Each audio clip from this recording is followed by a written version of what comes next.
আমাদের দেশে কুসংস্কারের কমতি নেই। যেমন কোনো শুভ কাজে গেলে দই এবং চিনি খেতে হয়। কোনো জায়গায় যাবার সময় যদি কোনো বিড়াল রাস্তা কেটে দেয় তাহলে তো আর দেখতে নেই। আবার কোনো কোনো দোকানে দেখা যায় লঙ্কা ও লেবু ঝুলতে, এগুলি নাকি খারাপ নজর থেকে রক্ষা করবে।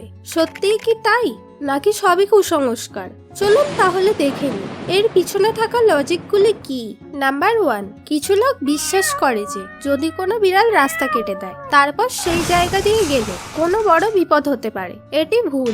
এর পিছনের লজিকটি হচ্ছে আগেকার যুগের লোকেরা যাওয়া আসার জন্য কাঠের ঘোড়ার গাড়ি ব্যবহার করত। তখন যদি গাড়ি রাতে বের হতো, গাড়ি টানা ঘোড়াগুলি সামনে থেকে বেরিয়ে আসা বিড়ালগুলিকে দেখে ভয় পেয়ে যেত, কারণ রাতের বেলা বিড়ালের চোখ জ্বলতে দেখা যায় ও ঘোড়াগুলি ভয় পাওয়ার কারণে গাড়ির ব্যালেন্স খারাপ হয়ে যেত। তাই জন্য কোনো বিড়াল যদি সামনে দিয়ে পাস হতো তখন গাড়িগুলিকে সেইখানেই থামিয়ে দেওয়া হতো। সময় চলে গেছে, কিন্তু এই জিনিসটি এখন মানুষের মনে কুসংস্কার হয়ে রয়ে গেছে। নাম্বার 2, উত্তর দিকে মাথা করে শুতে নেই। এটা তো সবাই জেনে থাকবে।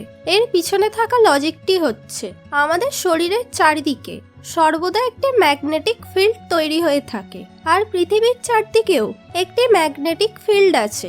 যদি আমরা উত্তর দিকে মাথা করে শুই তাহলে আমাদের চারপাশে থাকা ম্যাগনেটিক ফিল্ড ও পৃথিবীর চারিপাশের ম্যাগনেটিক ফিল্ড একসঙ্গে অ্যালাইন হয়ে যাবে। এর ফলে ব্লাড প্রেশার ও হার্টের প্রবলেম হতে পারে। নাম্বার 3, কোনো শুভ কাজে যাওয়ার আগে দই ও চিনি কেন খাওয়া হয়?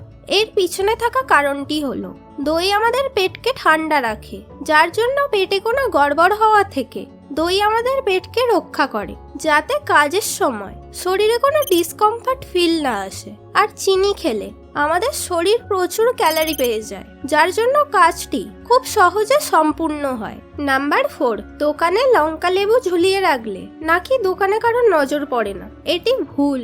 এর আসল লজিকটি হচ্ছে যে সুতো দিয়ে লেবু ও লঙ্কাগুলিকে ঝোলানো হয়, সেই সুতোটি লেবুর অ্যাসিডটি শুষে নেয় ও এর গন্ধের জন্য কোনো পোকামাকড় দোকানে আসে না। এটি একটি সিম্পল পেস্টিসাইড হিসাবে দোকানের মালিক ব্যবহার করে থাকে। নাম্বার 5, অশ্বত্থ গাছকে পুজো করা হয় কেন?